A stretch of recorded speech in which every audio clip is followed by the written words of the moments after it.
I'm Dr. Baker of the Central Virginia Community College TRIO Student Support Services Program. Tonight we had Backpack Jeff. He made a profound impact on my students. I'm so glad that I took a moment to talk to him, to find out his story, and for him to come and share that with our students. I had a student in the audience who was actually late for work, and very few things are worthy of his attention. And he sat and he did not want to leave and was actually late to work just to hear this wonderful message that Jeff shared with our students today. Backpack Jeff, you can come back to CVCC anytime. I never thought that life and a deck of cards would be relatable. But my life has been shuffled and cut so many times, I'm beginning to see the correlation. Phase one. Love is like playing old maid, right? You go out into the world looking for a match, blindly choosing cards. You hope that you find the one person that matches so that y'all can live perfectly as the rest of the world plays on. God, please don't let me be like the old maid. The one card that nobody wants, destined to live alone with no possible matches, game over. Phase two, solitaire. I've spent so much time in solitary confinement, trapped inside of my own mind, waiting for the validation of another person. But since I have learned to be alone and that I can enjoy and love myself just as much without the validation of another person to tell me that I'm worth the risk of possibly losing a one-player game, phase three, go fish. Okay. I'd have people come to me and ask, hey, Jeff, you got any time to waste? I mean, are you going out tonight? And I would tell them, no, go fish.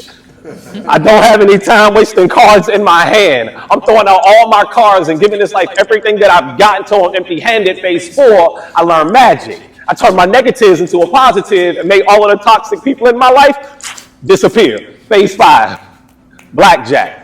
21, the number of times life has hit me and knocked me down, but I have gotten up 22. Catch 22, life tried to hold me down and force me to believe that there is no possible way that I can make it back to my feet. But y'all, I refuse to stay down at the bottom. It is simply too overcrowded. Phase six, speed.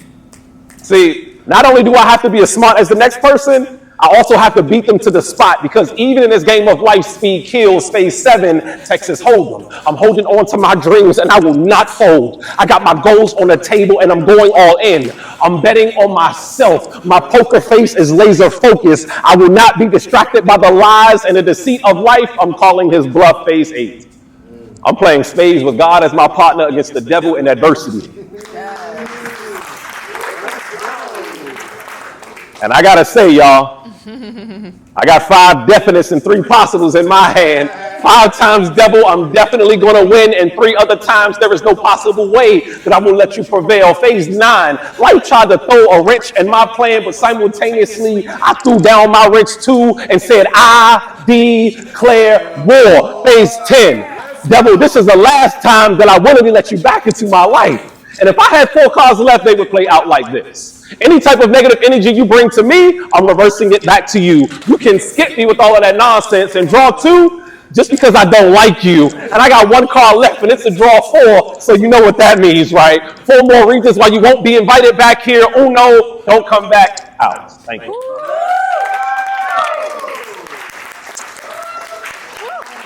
Thank y'all. Okay.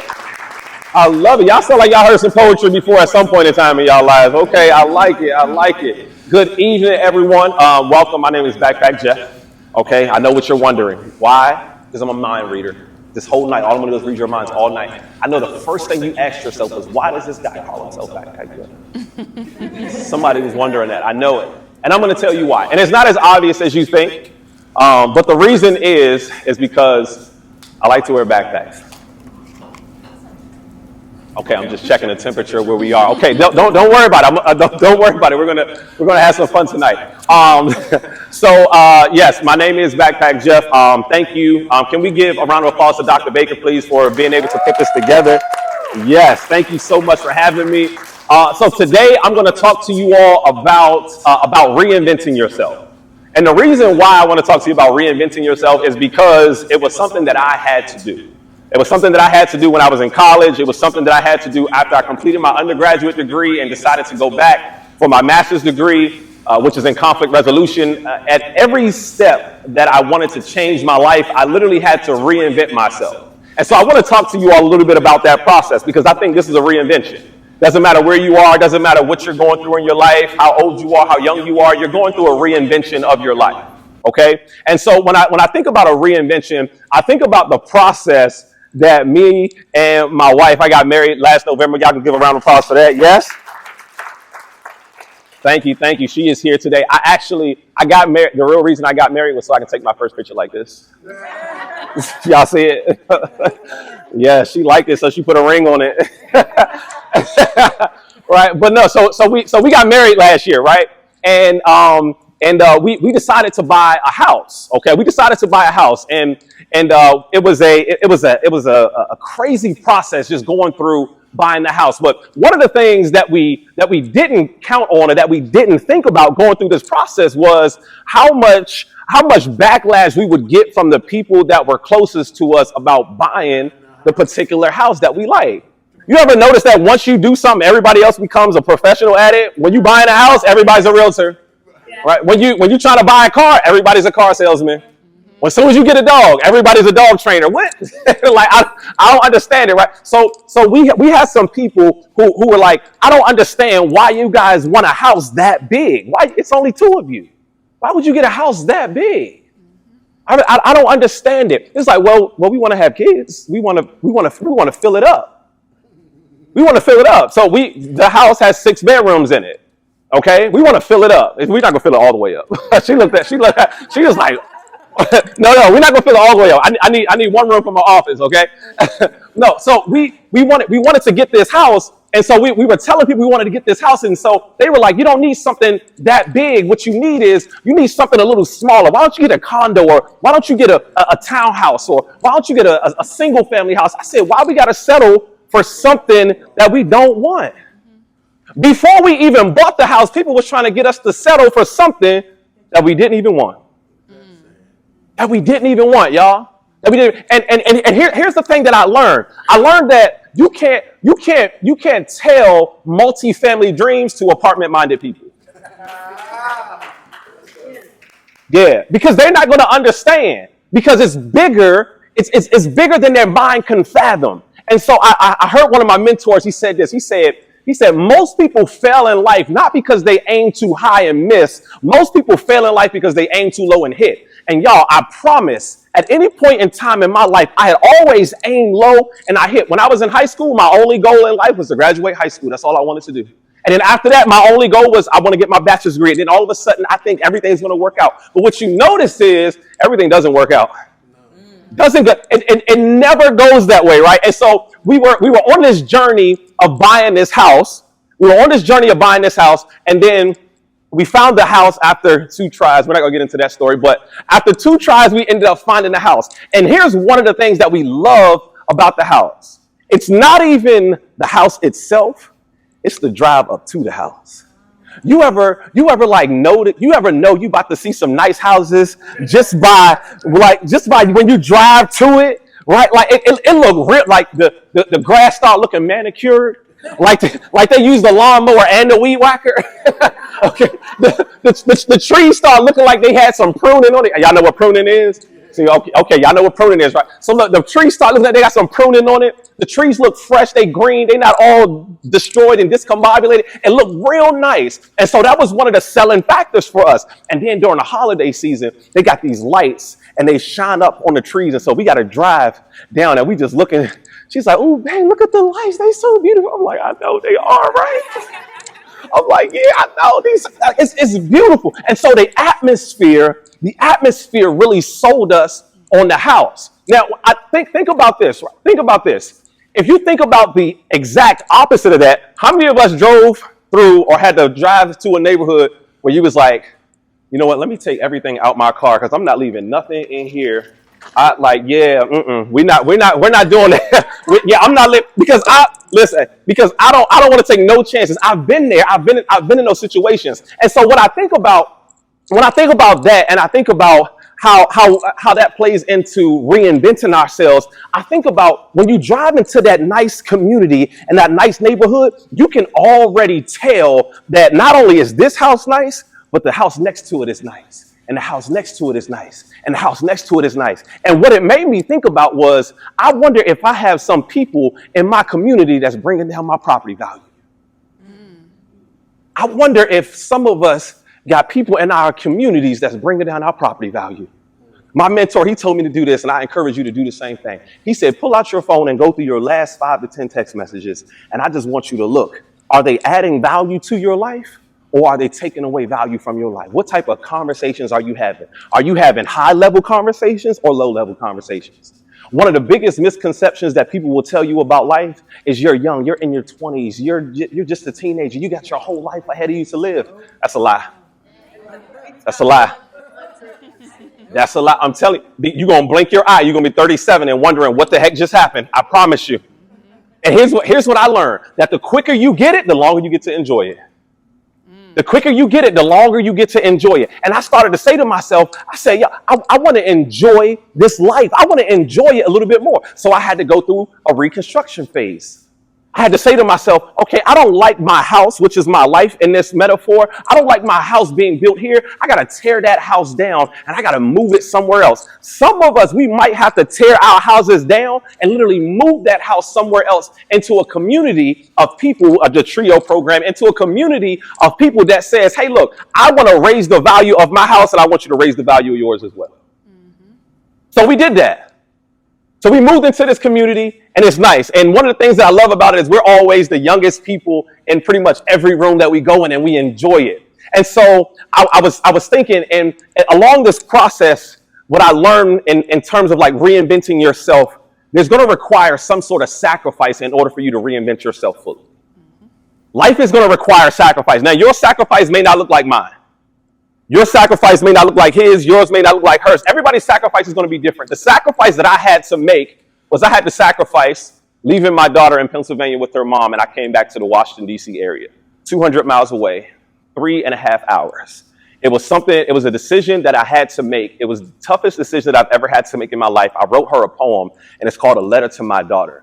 And I recited that poem for her at 7 years old as I cried to her in my car. And it really meant a lot to me. And I knew I had to make that decision because I said, I can't choose between being here with you 100% of the time and your future. So I had to make a decision. And I even have it in my poem that I wrote. And it says, I played Russian roulette with Daddy, I need you, but what about your future? And so I had to make the choice of, Daddy, I need you, but what about your future? And we wasn't in a position, me and my child's mom, we weren't in a position at the time to make the decision as to where she would go. She would have to stay with her mom because I had to get myself back on my feet. So in 2018, I decided to move back to the DC area. I knew I was ready to take it over, take it by storm. I got there, I got a job making $25 an hour. I was great. And then I found out that I wasn't making $25 an hour, so I packed my stuff back up and I moved back to Pennsylvania. I moved back to Pennsylvania. I got a job interview. I went to the job interview. I got that job, and I said to myself, you know what? This isn't for me. I remember why I left. So I packed my stuff back up again, and I drove back to Maryland for the second time. But this time I said, if you want to take the island, you got to burn the ships. If you want to be successful, this is where you're going to do it at right here. Y'all, I had to relocate. I literally had to uproot my whole entire house, which is my life, and I had to plant it somewhere else, and I had to start rebuilding. And so I said to myself, I got to make my daughter proud in everything that I do. And everything that I do, I wanted to make her proud. I wanted her to know that even though I made this decision, it wasn't a decision that was about leaving you. It was a decision about preparing you for your future and what could possibly come from it. And then what happened, y'all? Oh, my goodness. I had my proudest moment as a dad. Oh, my goodness. It was beautiful. I got to bring her to the house, and she got to see the house for the first time. Y'all, we was driving up to the house. She was like, oh, my God, it looks so nice. I was like, yeah, that's what we said. I was like, yeah, that's what we said. So we got there, right? She's like, Daddy, is that one yours? I said, no, not that one. It's like that, though, but not that one. So then we get to the house, and she comes in the house. She's like, oh, my goodness. And she's looking around. I'm like, yeah. I like it. I like it. She gets on TikTok and she's doing like a whole tour of the house. She's like, look, this is this and this is this and this is, I don't know why kids do this. I don't understand it, but it's whatever. Look, this is this, this is this, this is this, right? And then she goes, which bedroom is mine? I said, which one you want? Which one you want? You get to choose. It's a couple of them. Which one you want, right? I was excited. And then she came down into the kitchen. We're sitting at the island in the kitchen, and then she says, Daddy, how come you look rich? I was like, you see me? But I didn't say that. I had to use this as a teachable moment as a parent to teach my daughter. I said, I don't look rich. I said, I look like I'm smart and I work really hard. And that's exactly what I want for you. I want you to be smart and I want you to work really hard. Why? Because the more you learn, the more you earn. And it doesn't matter what you're learning, but I'm telling you, the more you learn, the more you earn, because the more you learn, the more valuable you become. And the more valuable you are, the bigger asset you are. And then consequently, the more you can help people get what they want, the more you can have what you want. And that's a philosophy that I decided to live by. So we do this, and then she goes back home, and then she FaceTimes me on the phone. And this is my second proudest moment as a father. She FaceTimes me on the phone. She says, watch this. She goes, aren't you my dad? Did your mom tell you something that she didn't tell me? She said, aren't you my dad? I said, yes, I'm your dad. Why are you asking? She said, because my friends, they don't believe that you're my dad. And I was like, well, why don't they believe I'm your dad? She was like, because I showed them your TikTok and I showed them your Instagram and your website and your YouTube. And I showed you signing people's arms at schools. And I showed you traveling all over the place and doing all of these speaking engagements. She said, they didn't believe that I could call you and that you would answer and that you would be and that you are my dad. I said, well, yes, I am in fact your dad. I'm saying that to say to you, do you want to be somebody that your kids can brag about? Do you want to be somebody that your parents can brag about? It's like one of the most embarrassing, but great feelings when your parents is right there like, oh, my son, he did this and he does this and he does this. You be like, oh my gosh, mom, dad, please stop. But keep doing it though. Keep doing it. Gas me up, but like that, not right now, please. And so I want to ask you, when you think about your life, are you moving in the direction of being somebody that your kids can brag about and that your parents can brag about? That your grandmother, your grandfather can brag about, that your cousins, your nieces, your nephews can brag about. And so I started to think about how I wanted to reshape my life. And I followed this formula. And here's what I want you all to do. One of the things that I want you all to do, I want you to take notes throughout this. And the reason being is because I learned from my mentor that note takers are money makers. Okay? I'm not a person who's ever going to get up in front of you and not leave you with anything practical that you can take with you that can help you advance your life. I've told you a couple of things already, but what I'm going to do now is I'm literally going to give you direction that can help you. And I promise you, if you follow these directions, I promise you can literally reshape your whole entire life. Why? Because it worked for me. Why? Because it works for the people that I work with every single day. I'm also an entrepreneur coach, so I teach entrepreneurs how to grow and scale their businesses. And so it works, I promise you, okay? I promise you, but only if you're expecting it. It's only going to work if you're expecting, and you have to have the expectation of that before I even begin into this particular formula. Reason being is because your eyes can only see and your ears can only hear what your mind is looking for. If your mind is not looking for it, you're never going to find it. Okay? If your mind isn't looking for it, you're not going to find it. But if you're looking for it, I promise you, you will find exactly what you're looking for. How many of us in here drive? Ever notice how many people on the road got your same car? And nobody had it before you got it, right? You've never seen so many people in the world with this car. And you thought you was going to be real fancy and get the red one, the cherry red one if it's cherry red, we all going to notice it. But as soon as you got it, dang, they got the same exact car in the same color. God, what happened? Did they just all of a sudden make a whole bunch of these and sell them? I thought I was being different when I got my car. But the moment I got it, it became important to me, so I started to notice it. So again, Your eyes can only see and your ears can only hear what your mind is looking for. So the first thing that I want you to write down, the first thing, I want you to think about building a house. What's the first thing that you need when you start building a house? Even before the foundation.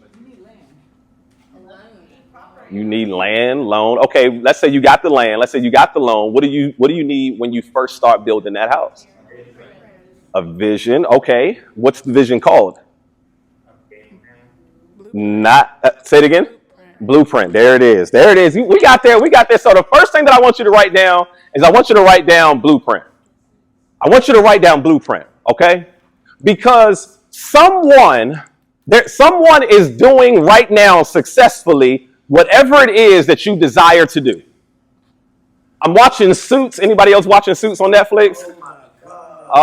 At the end of this, we're going to have to talk about Louis Litt. I promise you. We're going to have to talk about Louis Litt. No, let me stop. No. So I'm watching Suits, and there's a quote in it, and it says, "There's nothing new under the sun." And I was like, wow, that's an amazing quote. And it made me think about this blueprint analogy that there's someone doing successfully whatever it is that you desire to do. So the only thing that you got to do is you got to find out who's doing what you want to do successfully, and then you got to get them to mentor you. You got to get them to mentor you. What I want you to write, so if the blueprint is A, I want you to write like 1A. I'm sorry, if the blueprint is 1, I need you to write like 1A. I need you to write, you got to find a mentor. And I'm going to encourage you to find at least 5 mentors in whatever it is that you do. And here's how you're going to find those mentors. When I say mentors, they don't have to be someone that you can touch physically or that you can call on the phone. My mentors, a lot of them, people that I've never met before. Eric Thomas, Gary Vee, Tony Robbins, Les Brown, Trent Shelton, Inky Johnson, David Shands, Neo Davis, Justin Owens, Lisa Nichols, Bob Proctor, John C. Maxwell. I can go down a list. These are all my mentors, people that I've never met before in my whole entire life. But here's how they mentor you. Number one, exactly what my mentor told me. He said, you got to read. I was like, listen, do I have an alternative? Is there an alternative? I don't like to read. He said, it's not about whether you like to read. It's about, are you going to read? Because in life, you're going to have to do some things that you may not like to do in order to get where it is that you want to get to. If you want to get there, you got to read. I said, okay, fine, I'll read. The first book that I picked up was The 10X Rule by Grant Cardone. Another one of my mentors. Great book, great read. In this book, he said the most successful people in this world read about 30 to 40 books every single year. I said, my gosh, they do what? How? How do you read 30 to 40 books every single year? He said, this is where your critical thinking has to come in. Your critical thinking has to come in. Think about it. The average self-help book, business book about almost anything that you want to do has about 300 pages in it. If you just read 15 pages in the morning, 15 pages at night, that's 30 pages in a day. In 10 days, you can completely finish that book. There are 36 and a half 10 days in a calendar year. Meaning, if you read 15 pages in the morning, 15 pages at night, you can read 30 pages, you can read 1 book in 10 days, and then over the course of the year, you will have read 36 and a half books. Problem solved. He said, that's all you got to do. I said, okay, I got it. I'm going to start reading the books. What else is it that I need to do in order to continue with this blueprint? He said, what I need you to do is I need you to go to at least 1 personal development conference every single month. I said, why? And then he said, because it's not what you know, it's who you know. He said, it's not what you know, it's who you know. There's somebody that's in there that's going to help you get to where it is that you need to get to. And you can't find those people in your house. I said, but I don't like, raise your hand if you like me, you don't like small talk. Oh my goodness. Oh my goodness. Me and small talk do not get along. But then I read this book called NLP, Neuro Linguistic Programming. I may not like small talk, but it taught me how to small talk. Here's what I learned about conversation. Most people love having conversations that are about them. People love to talk. We love to talk. And he said, you can go through a whole conversation just asking them questions about what it is that they love, what it is that they enjoy. And afterwards, they'll go, wow, that was a great conversation. Although you said nothing.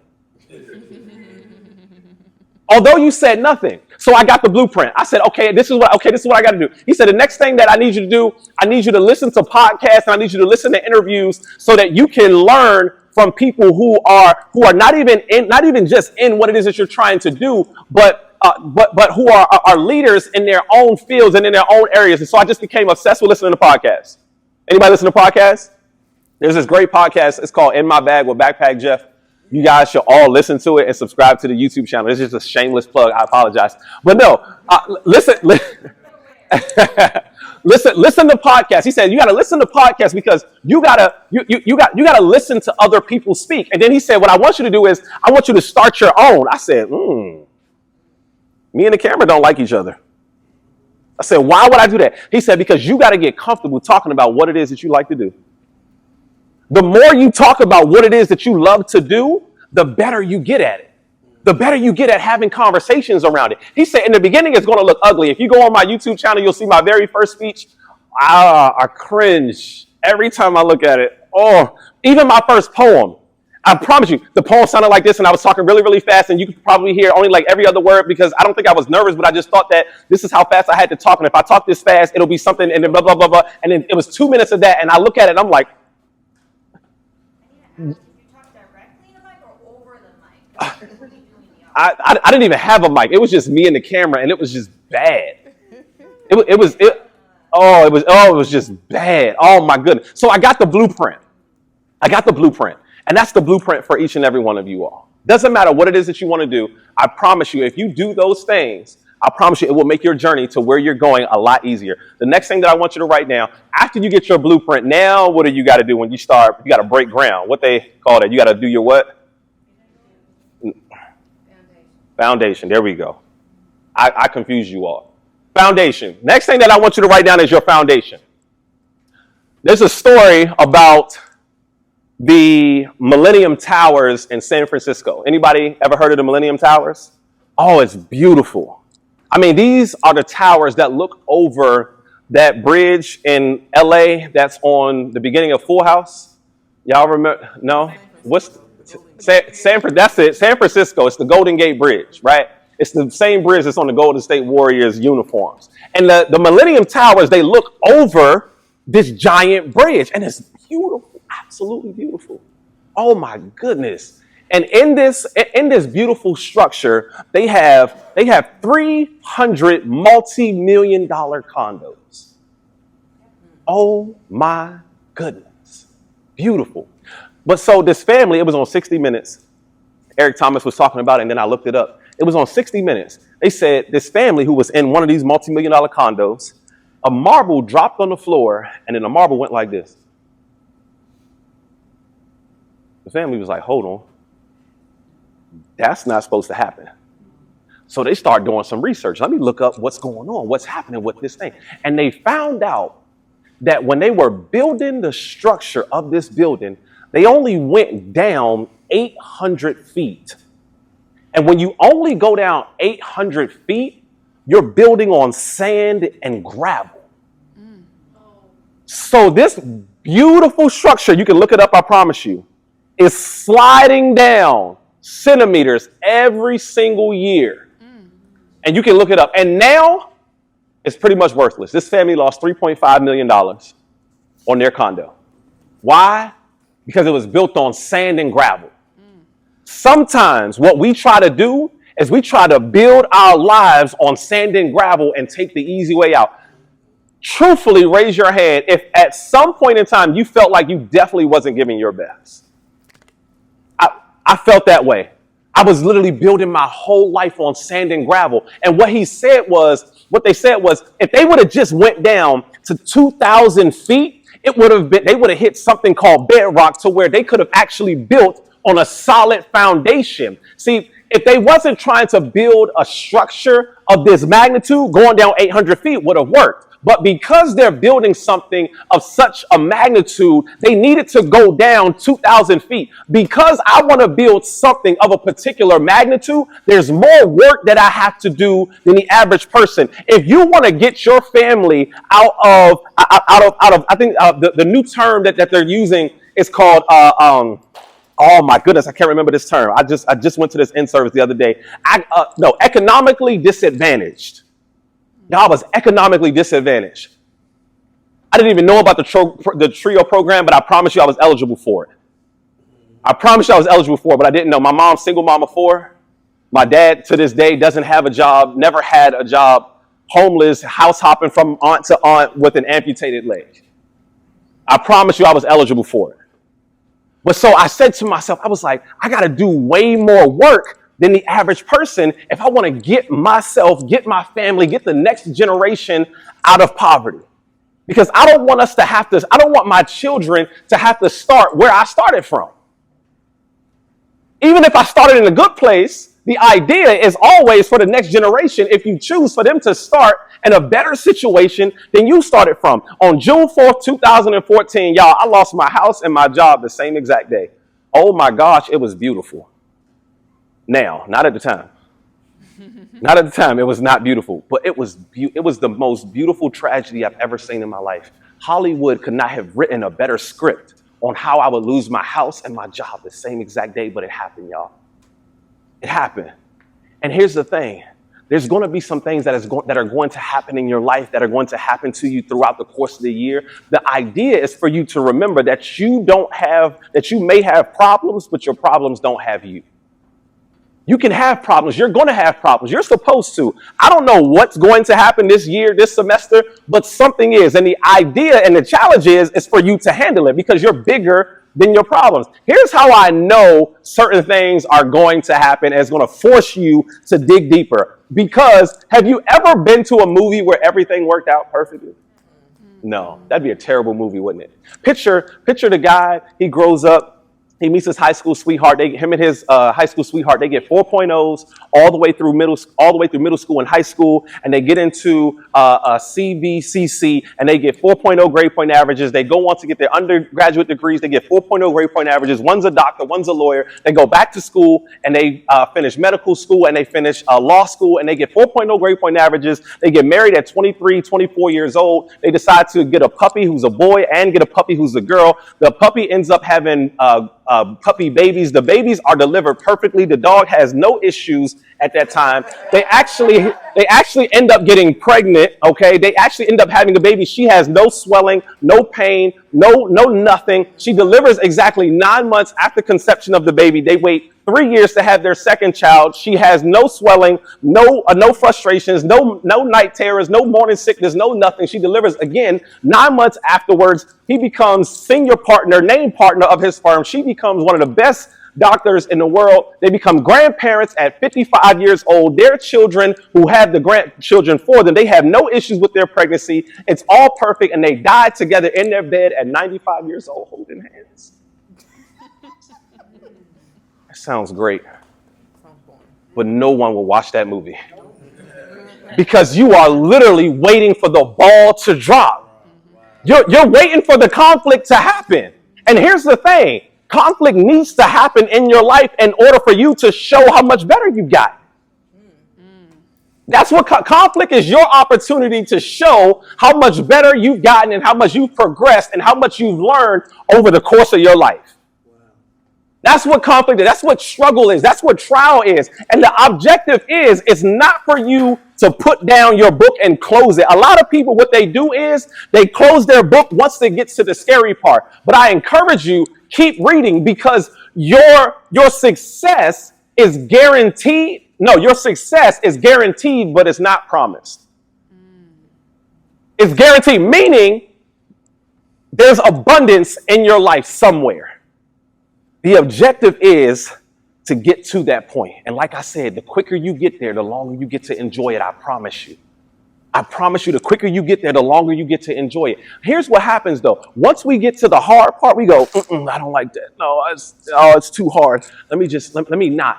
But what we do is we go on social media and we pick up somebody else's book that looks a lot better than ours. And we go, ooh, I like this. And ooh, I like this. And we read their book. We'll go through the hard part with them, but we won't go through the hard part with ourselves.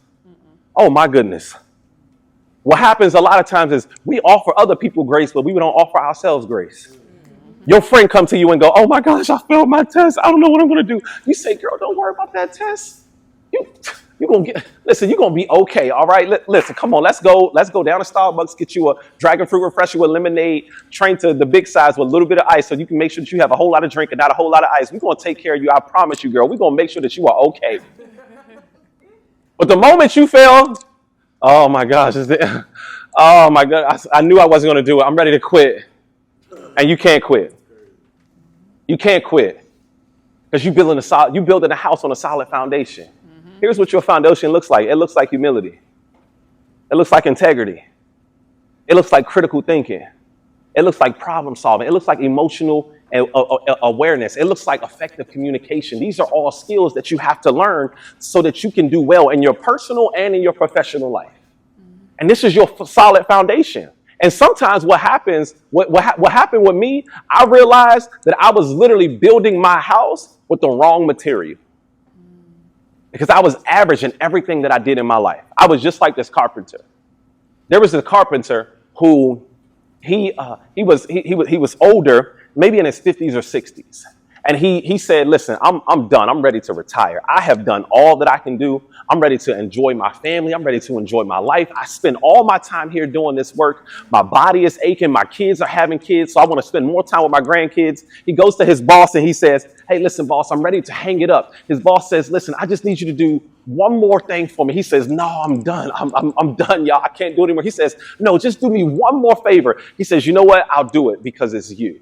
He says, okay, great. But this is going to be the best house that I've ever asked you to build. He says, okay, I'll do it for you. But in the midst of doing this project, what happens is he doesn't use the best material to build this house.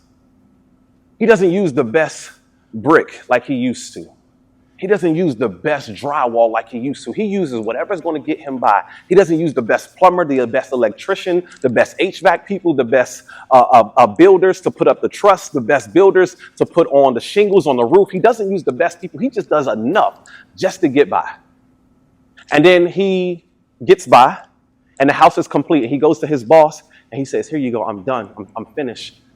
Thank you. And then the boss says, hey, you know what? Actually, the inspection's today. You want to come with me to the house? He says, no, I'm okay. He said, no, I need you to come with me to the house. Come with me to the house just so we can check it out. And so they get to the house. And then what happens is when you're used to someone doing great work, you usually don't have to check on them. So the manager, he's just like, this is great. I like this. This is your usual work. I knew this would be great. He said, thank you. And he takes the keys and he goes, here, this is your house. Huh? Say, yeah, this is your house. I wanted you to build your house so that you can retire comfortably. Now the carpenter is furious. Wait, this is the house that I got to retire in? I didn't even do my best work in this house. You mean to tell me that I can't, I got to do what? He said, yeah, think about it. It's just like life. Some of us complain about the houses that we got when we the ones who built them. Some of us complain about the lives we live in when we the ones who made the choices to live those lives. Some of us complain about the neighborhoods we living in when we not even tearing down our house and trying to get into another neighborhood. And I stood back and I said, wow. Some of us are like, y'all know the story of the three little pigs. Yeah, y'all know that. What happened, right? That first pig, he built this house out of straw. He said, I'm done. Look at y'all over there still building y'all houses. Y'all stupid. I'm about to go over here and play in this mud. Right, he's playing in the mud. And then what happens? The big bad wolf comes. He's about to eat him. And then he blows his house down in one blow. Y'all, same way with life.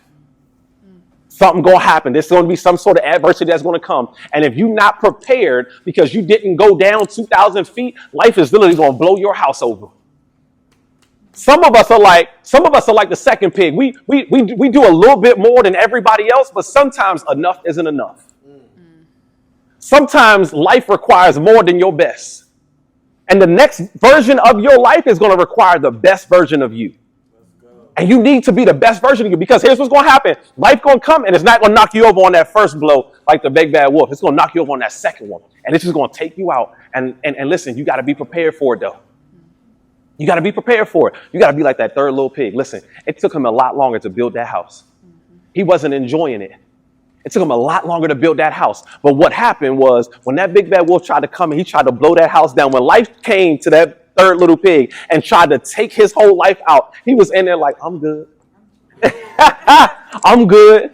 I'm good. And I started to think about it, about my life, right? The sacrifices that we had to make in order to buy the house that we wanted to buy. We passed up on a couple of vacations. We passed up on a couple of trips. My wife couldn't get her hair done, couldn't get her nails done. We couldn't go out on no dates. We had to make sacrifices. We was driving Uber and Lyft. We was driving DoorDash. We was doing everything that we could in order to get this house. Why? Because we said we're going to be like that third little pig. And what we're going to do is we're going to stack these bricks. We're going to stack these bricks. And we're not going to worry about what Susie Joe is doing and she out on vacation. She trying to vacation because she hates her life. We want a vacation because we want to. I don't want to have to vacation from my life because I don't like where I'm at. When we be at the hotel, we're like, babe, I can't wait to get back home because our bed is so comfortable. Oh my goodness, our bed is so comfortable, y'all. I can't wait to get back, right? But so when you're thinking about, again, I want you to build like that third little, it's going to take you a little bit longer. That's why you're in school. It's going to take you a little bit longer, but that's okay. That's okay because what you're doing is you laying them bricks down every single day. And then here's the next thing I want you to write down. Here's the next thing I want you to write down. Y'all remember, I'm going to summarize it first. Just say this, write this down, clean your house. And not your, clean your house. Because I'm going to go into why. Clean your house. You got to clean your house. Y'all remember when your mom used to make you clean up on the weekends? But this wasn't like no regular clean on the weekends. On them cleaning Saturdays, every other Saturday, Dr. Baker, every other Saturday, we had to do a deep clean. I'm telling you, get them baseboards. That's right. Like when you clean it throughout the week, you can just make vacuum lines. As long as there was lines in the carpet, mom was pretty okay, right? You can just go right to the edge of the couch and you good. But on them cleaning Saturdays, you couldn't do that. You had to move the furniture back because she want to make sure you getting all up under there, right? Like I want you to get them lines from up underneath there, right? You gotta move the furniture. And y'all, we gotta move some furniture in our life and we gotta do a deep clean. Like you gotta do it how mom told you to do it, right? You gotta clean them baseboards.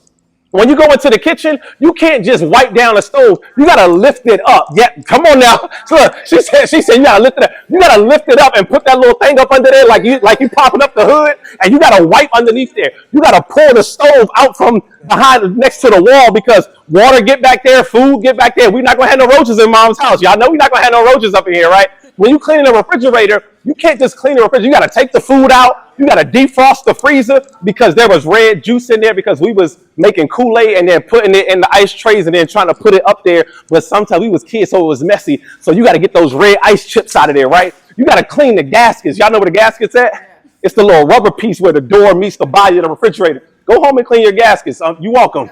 Okay? you gotta wipe out the gaskets, right? When you clean in the bathroom, you can't just wipe the top of it. You got to get underneath the commode.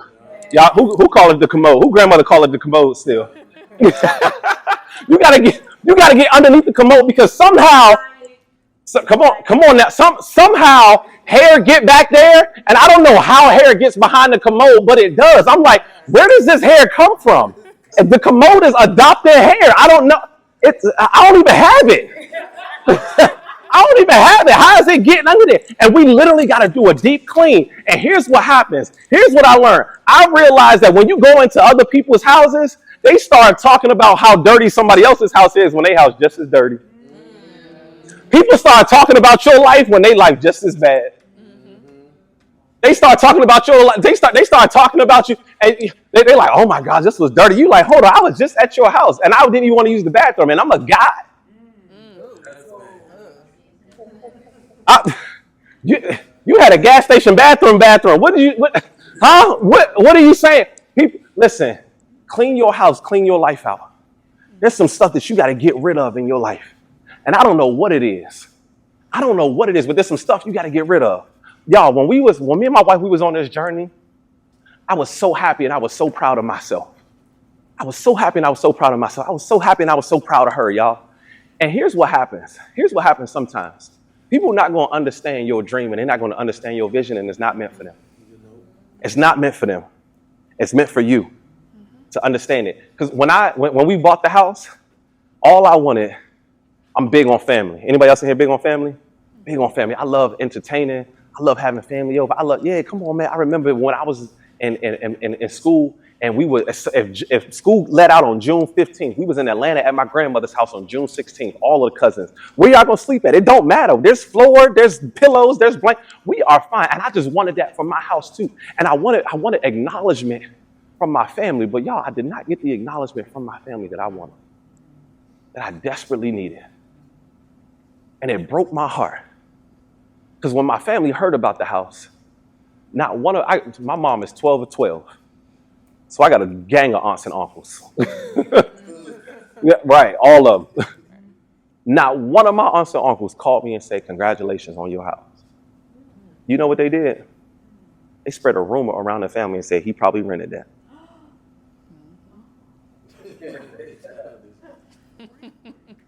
Huh? I got a bank statement that says otherwise. You want to see it? You want to see it? Then they looked up my house on Zillow to see how much I paid for it.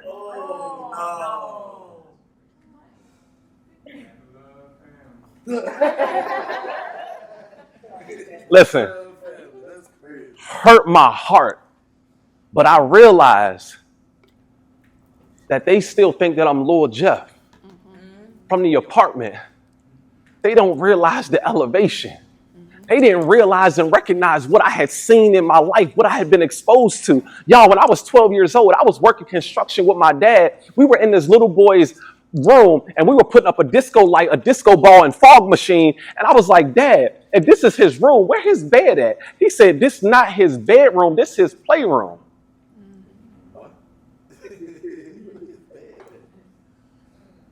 Time out. Playground out there. Playground in here? He said, yeah. When you get your education, you get to get one of these too. I said, okay, I want a playroom now.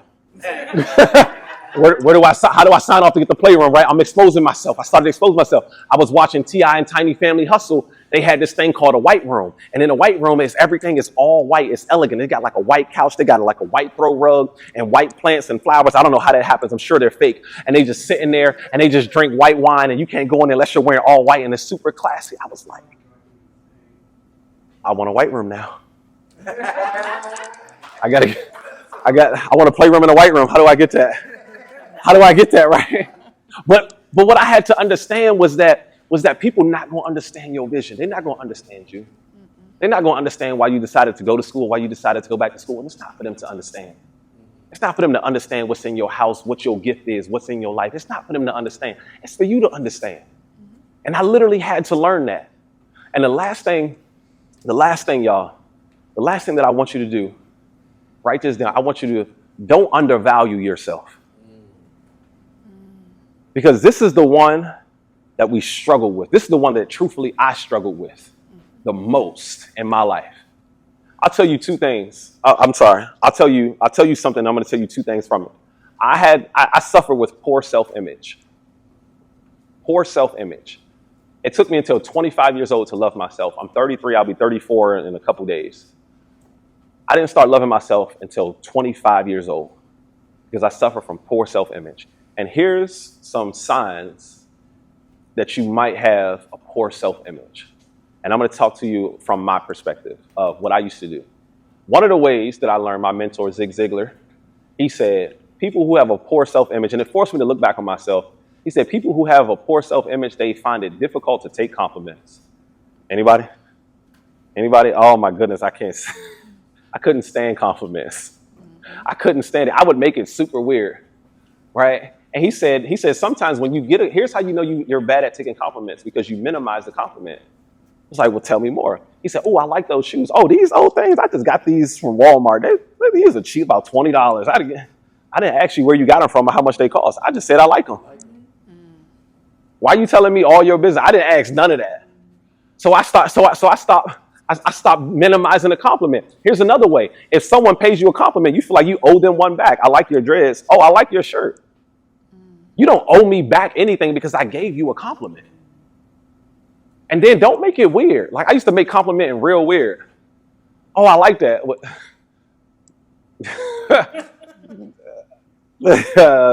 Just say thank you, Jeff. Okay, thank you. I'm sorry. I apologize. Thank you. Here's another way that you know that you might have some poor something. So I'm saying that to say, just take the compliment, please. Just take the compliment. Don't feel like you owe them anything. Just take the compliment. Just say thank you. Appreciation goes a long way for that compliment. Okay. The second way is you're bad at receiving gifts. Anybody bad at receiving gifts? My people, let me talk to you. I used to be terrible at receiving gifts. Now, if you offer me anything, I will take it with a smile on my face and say, thank you. I was bad at receiving gifts. Here's what it would look like. There's a story of this older gentleman. He wants to take this young man out to eat. And it's because he's doing so well in his life that he says, listen, I just want to take you out and just talk to you. And so they ended up going out to eat. They sat there for 2 hours. And after the meal was done, the young man starts to pull out his wallet to pay for it. And he's like, and the old man grabs his wrist and he goes, are you really going to rob me of the blessing that I would get paying for your meal by trying to pay for it for yourself?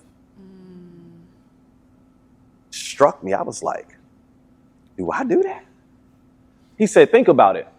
If you're bad at receiving gifts, I guarantee you like to do for other people. I guarantee you like to do for other people. How does it make you feel when you do for other people? Good. You feel real good. He said, realize you are robbing me of that same feeling every time you tell me no. He said, your problem is that you're only thinking about owing me something. If I didn't have it, I wouldn't have offered it to you. Even if it's my last, if I offered it to you, you should take it because I believe that I'm going to receive a blessing from this. Exactly. And so what I started to do in my life was, number one, I started to get good at giving, but then I also do like little small tokens of gifts, right? And you can do this if you want to. Like, I'll go into McDonald's and I'll tell them, hey, pay for the car behind me. And then I'll just take the receipt and just write on it, pass it on. And I try to see how many cars back it'll go before, like, if who's going to pay for whose meal back. So we got to pass good energy throughout it. So I had to work on my self-image. I had to be good at receiving, because if you can't receive $1, you're not going to receive 10. It's going to be difficult for you to give. You're not going to get 100. You're not going to get 1,000. You're not going to get 1 million. You're not going to get 10 million. Why? Because you're blocking your blessings.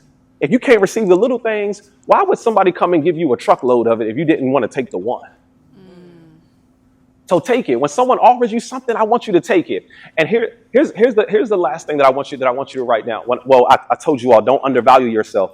I undervalued a lot of what I did until someone came to me and they appraised my house.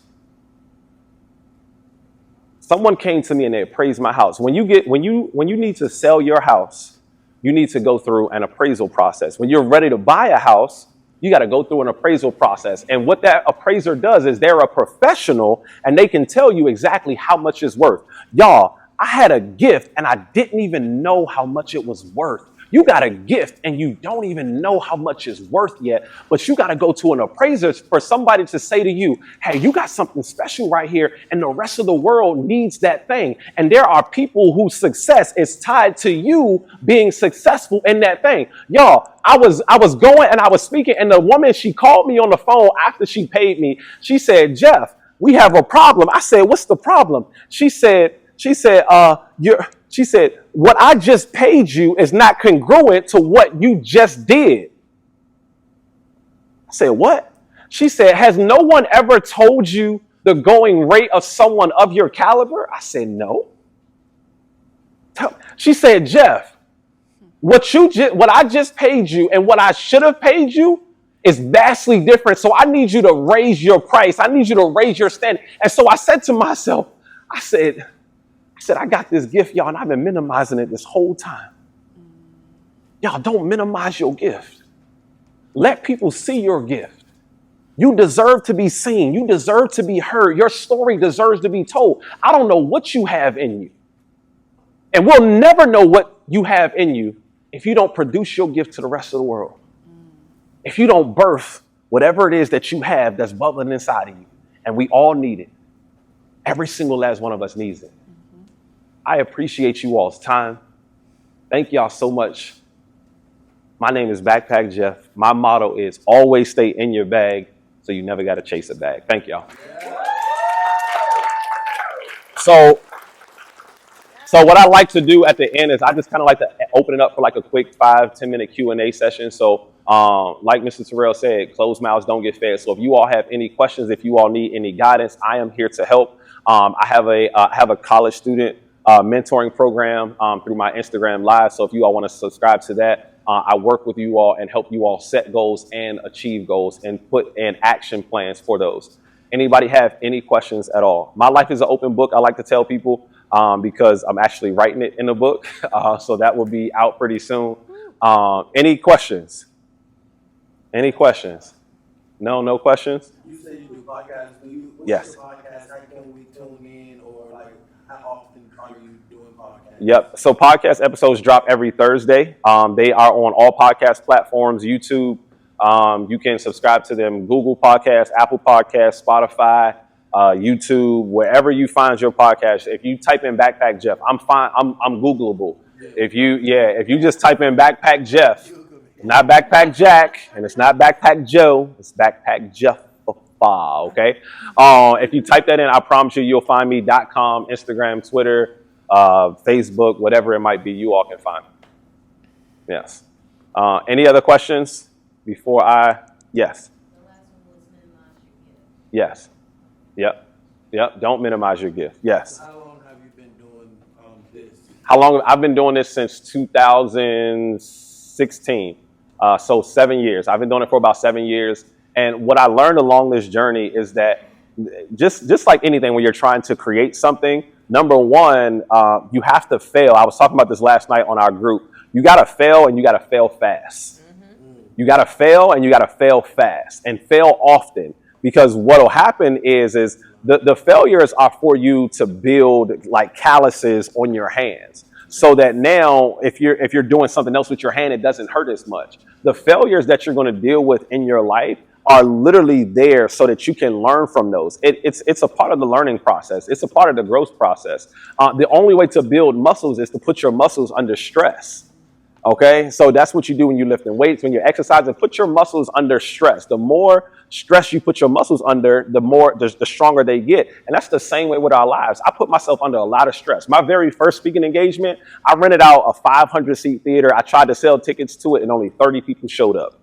Out of the 30 people that showed up, only 15 of them bought tickets, because the other 15 I invited from my church to sing for me and open up for me. So I lost an obscene amount of money. I did it again with the comedy show, tried to sell tickets for it. I ended up losing money, like $2,000 on the comedy show. And then my co-host ended up stealing money from me, because the money she got from selling tickets, she used that to buy a car. Because I didn't tell her what to do with the money. I didn't know that I should have had to tell you not to take the money from the tickets and buy a car. But that's what happened. I failed often. I failed fast. And then from there, over like the last 2 or 3 years is when life actually started to make sense. But the one thing that I never did was I never quit. Thank you. Any? I'm gonna ask a deep question, because maybe I'm in the feels right now. I like it. What do you do when you feel the most down? What do you do to get out of it? What do I do? Music saved my life. What kind of music? What kind of? So I listen. Set playlist? I do have. look at her. She's like, yes, he does. So I have a couple of them. So I have a grind playlist. My grind playlist is like the playlist that's all upbeat. And it's talking about success. It's talking about success. It's talking about struggles. But it's uplifting. It's upbeat. I have a gospel playlist that I'll listen to. I have an R&B. I have a jazz playlist that I love to listen to. I listen to that like anytime I'm doing work. I have to hear music. But if there's words in it, it distracts me. So I just listen to jazz, and I just dance, and I'm just like, I'm typing and I'm researching and I'm doing all of this stuff. So when I'm feeling down, I realize that I can change my mood just by changing what I'm listening to and what I'm hearing and what's going on in my life. So that's one of the easiest ways that I would say change. Les Brown has this saying, and he says, you got to control the spirit of your day. Whatever you hear in the first 20 minutes of your day will affect the spirit of your day. And I thought about it, and I was like, try to put on Bruno Mars's 24 Karat Magic album and try to be sad listening to the album. You can't be sad listening to Bruno Mars. He even tells you to throw some perm on your attitude because you got to relax. So music is something that really, really gets me. Yes. What I do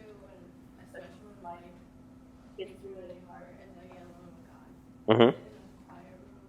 I talked with him like I'm talking to a little person. Mm-hmm. And let me tell you, that is the most Holy Spirit like filling thing you ever do in your life. Absolutely. Get yourself a prayer closet. Get yourself a prayer closet if you need to. There's going to be some things there's some challenges that you're going to have to go through, and those are just some ways for you to get through those. So I would say music. If you want me to send you my playlist, I can send you my playlist because I listen to a whole variety of things. I make my own now because I write, so I feel that creativity. Yeah, So. creativity. Yeah, Oh no, girl, I got Spotify. I commit to. yeah. There you go. Yep. Absolutely. Yes. What book? I'm gonna get you ready. You gonna write this down? The first book is called The Alchemist. The 100% best book that I've ever read in my entire life. The best book. And I just read it again for the third time. The Richest Man in Babylon. You want to learn about money and how to treat money? You have to have, a lot of us, we have poor relationships with money. I remember I had a poor relationship with money because everything was too expensive growing up. Oh my gosh, the rent is due. We can't afford that. You need to spend it. That money burning a hole in your pocket. All of those. I had a poor relationship with money. The 10X Rule is another one. Rich Dad, Poor Dad. That's a great book. Amazing. You ever read the 48, not the 48 Laws of Power, because that's a long book, but 50 Cent wrote this book. It's called The 50th Law. The 50th Law, and it's all about fear. It's all about fear and how to operate in fear and how to overcome fear. So the 50th Law, and then finally, I would say Who, Not How. Who, Not How. Great book, great read. Because in that book, it teaches you that we need to stop figuring out how to do stuff and find out who can help us do it. That's true. Yeah. Mm-hmm. Like negative things that can affect you, and that's why I believe we gotta be careful what we feed our eyes and ears. Absolutely. Absolutely. Absolutely. Be careful of what you look at for sure and what you listen to. Absolutely. It's all positive stuff for me.